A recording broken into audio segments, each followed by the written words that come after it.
Hey guys, Jacob with Jacob Comics. Alright, we have a really fun episode. Today we're going to be reviewing Nightwing 93. And, yeah, check out that cover. Hanging out with Oracle. I thought it was pretty cool. Alright, so before we get dived into Nightwing 93, I do want to let you guys know about our 300 subscriber giveaway. Now, when we hit 300 subscribers, we'll be giving this book away. It's Absolute Carnage #1, Murder Rose store exclusive variant cover. And all you have to do to get a chance to win is like the video, comment down below, and be subscribed to the channel. And that'll give you a chance to win. And when we hit 300 subscribers, we'll raffle off the book and I'll put a video up notifying the winner. All right, let's get dived on into Nightwing 93. Now, as always, we have a couple things to cover before we completely get dived into the issue. First off, I do want to let you guys know we're going to be going heavy into spoilers. So if you guys don't want to be spoiled for Nightwing 93, that's your warning. Next up, we always got to shout out the creative team because without them, we wouldn't have a comic book, right? All right, guys. So to start, we have Tom Taylor is the writer, Bruno Redondo is the artist. The inking is done by Wade Vaughn Grawbadger. The colors are done by Adriano Lucas. The letters are done by Wes Abbott. And the cover that we have is done by Bruno Redondo. All right, so we start off, and we have Blockbuster. He's talking to Heartless, and Blockbuster says, "Nothing happens in my city without me hearing about it. I know who you are. They call you Heartless. Well, in a minute, you're going to be fingerless, then armless, then legless, then headless." And Heartless says, "Just wait, Blockbuster. I think you could be interested in what I have to ask, and it's hard to make this request without a head. You can feel it, can't you? Feel this city on the cusp of something wonderful. I want this city to feel hope. Then I want to take that all away. I want to tear out its heart and watch its people writhe. I want to see an entire city grieve for what was lost." And Blockbuster says, "That's a monologue, not a request." Heartless says, "You're right. I want a kingdom. I want everything you have here. I want Bloodhaven." And Blockbuster replies, "And why would I give you my city?" Heartless says, "I'm not expecting you to give it to me. You're a businessman. Name your price." Blockbuster replies, "You want me to pay a price?" And he just full on tries to punch him. Heartless stops the punch, tries to shoot him. Seems like his gun doesn't really work, or he changes his mind. He says, "No, there's no point in taking your heart. No one would miss you. If you won't sell me your city, I'll just have to take it.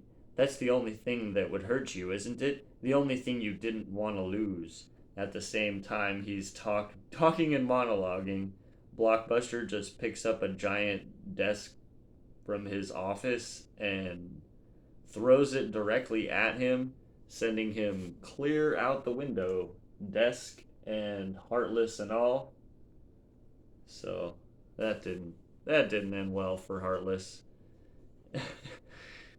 And then we go to Nightwing, who is cleaning up after all the criminals that he fought last night had kind of vandalized Bloodhaven.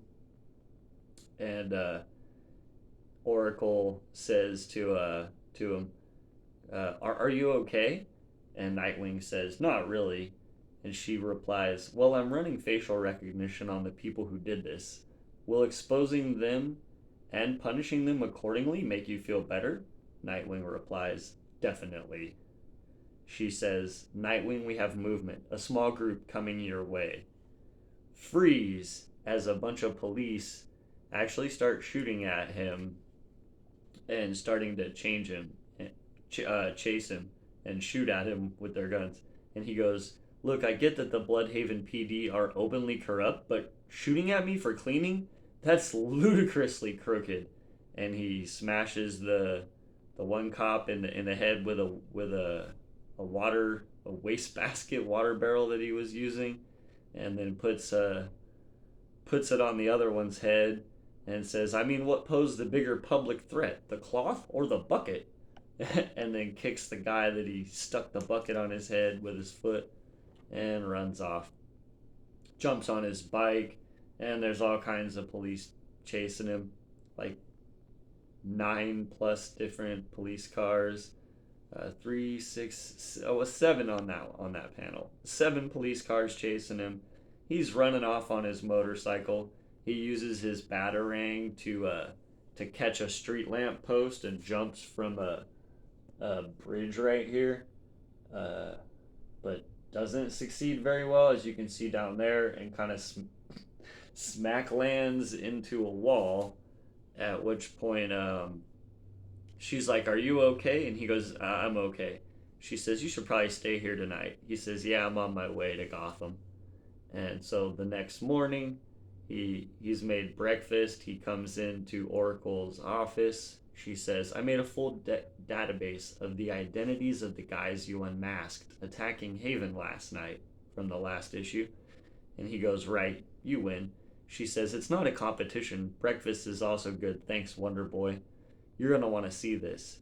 He says, "Wait, seriously?" She's like, "Yep." He goes, "I mean, this is terrible, but it's also great." She says, "I know." He says, "You're incredible. I love you." And then at the same time, his eyes get really wide, like, "Oh, did I actually say that?" He didn't say that. He just kind of has that look on his face, like, "Whoops." And then he says, "That was not supposed to, it just slipped out, sorry." And she says, "You're sorry for saying you love me?" And he goes, yes, no." And then at the same time, the phone rings. He goes, "Oh, thank God." Answers the phone. It's M. He says, "Hey, M." She says, "Where are you?" He's like, "I'm in Gotham." She says, "Look, I'm sorry about this, but you should get to Haven if you can." He says, "What's happened?" And she replies, "The commissioner is using last night as an excuse to be a very bad person." And so then the cops are there. There's lots of cops basically patrolling the whole area. And they end up, they're going to have like a little meeting. They've invited a bunch of newscasters. The main police officer says, "Oh, I've invited the media to talk about the terrible criminal activities that have occurred in Haven after only a single day of its opening, and to talk about what the Bloodhaven Police Department intends to do about it." And he's like, "Oracle?" And she's like, Now?" And he goes, "Now." And so they hit a button on their computer, and then back to the police officer who's up in front of the cameras. He says, "Thank you all for coming. Last night there was a shocking attack on the community hub of Haven. New shop fronts were smashed, buildings and landmarks graffitied, and there were several cases of arson. We were always concerned that this hub would attract an undesirable element, but I am honestly appalled and saddened by what we've seen here. This is a betrayal of so much goodwill. That the people that this was built for would bite the hand that feeds them is..." And Grayson comes out and he goes, "It is not true." And he goes, the police officer says, "Excuse me?" Commissioner McLean is his name. And Nightwing says, "There's video of last night's attack." Commissioner McLean replies, "I'm afraid there isn't. The city's cameras were forcibly taken offline last night." And Grayson says, "That's something teen vandals are capable of. Is it, Commissioner?" And he replies, Regardless, any potential footage would be unhelpful. The people who did this were masked." Nightwing replies, "And how do you know that? Everyone here can judge for themselves how helpful that footage is. It's just gone live, and links have been sent to every major news network. The video shows several of the perpetrators unmasked, and all have been independently identified as members of the Bloodhaven Police Department." and all the news people, commissioner, commissioner, commissioner, and the commissioner's like, move back, as he's trying to quickly make his escape. And Grayson remarks, "You may need to accept that you're not in control of every situation, Commissioner McLean." And then as he's walking away, he says to Oracle in his headset, that was amazing, right? Well, that could not have gone any better." And she says, and then he says, "Thank you." She replies, "Don't thank me. It was all Haley, the dog." And he says, "I didn't know that was one of her tricks." She says, "It is." He says, "Sit, roll over, strike a meaningful blow against a corrupt institution." She says, "Exactly. What a good dog." And he goes, we need to talk about what's next." She says, "Later. For now, just enjoy this. Seriously, we don't get wins like this every day. And who knows what Bloodhaven will hit you with tomorrow." As we see Heartless making it back to his house where his butler is, and he's definitely the worse for wear. His helmet's cracked. He's bleeding all over the place. His butler says, "What happened, sir?" And he says, "I was overconfident. I underestimated a brute." The butler says, "Lie down," as he starts to take care of him. And he says, all the enhancements are intact, but your heart." And Heartless says, "I know. This heart is almost done, Gerald."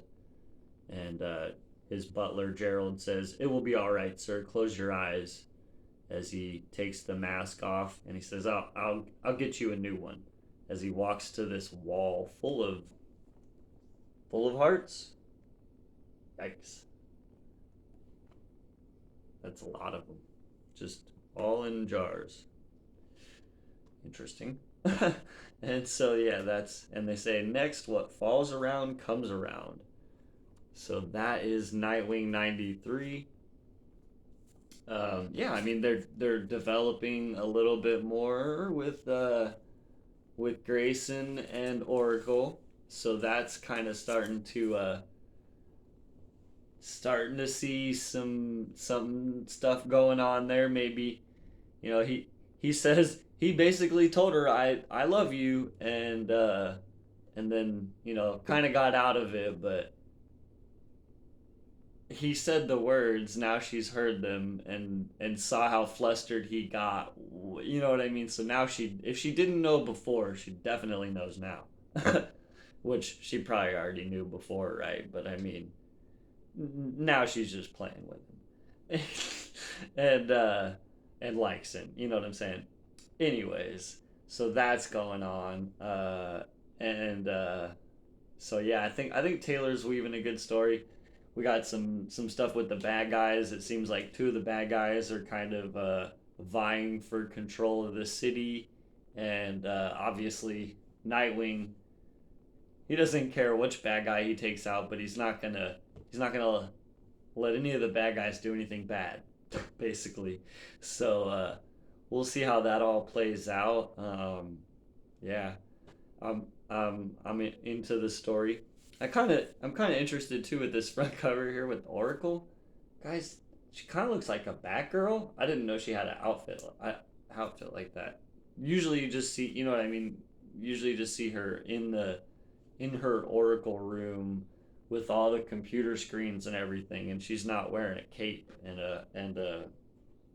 kind of a bat pointy eared cowl. I think it's cool. All right. Anyways, that's what I have today. I give Nightwing 93 a thumbs up. I'm definitely enjoying Tom Taylor's stuff and writing and stuff. And Redondo's art is, I mean, it's it's some of the best in the business, honestly. And yeah, you, yeah, it's always every issue I've read has been really good. This cover too is by Redondo. And if you can see, like, look at all the intricate detail on the city in the background of the cityscape. Definitely, definitely puts a lot of that effort throughout too. So yeah, big thumbs up for me. Um, all right, guys, that's what I have today. Remember, if you guys like this kind of content, like, comment, and subscribe, and I'll give you a chance to win the Absolute Carnage #1 Murderos variant cover, that which someone's gonna win when we hit 300 subscribers. And yeah, if you want to help the channel out, click the link below and shop on my eBay store, and I'll send you some comic books. All right, guys, we'll see you tomorrow and have a great day.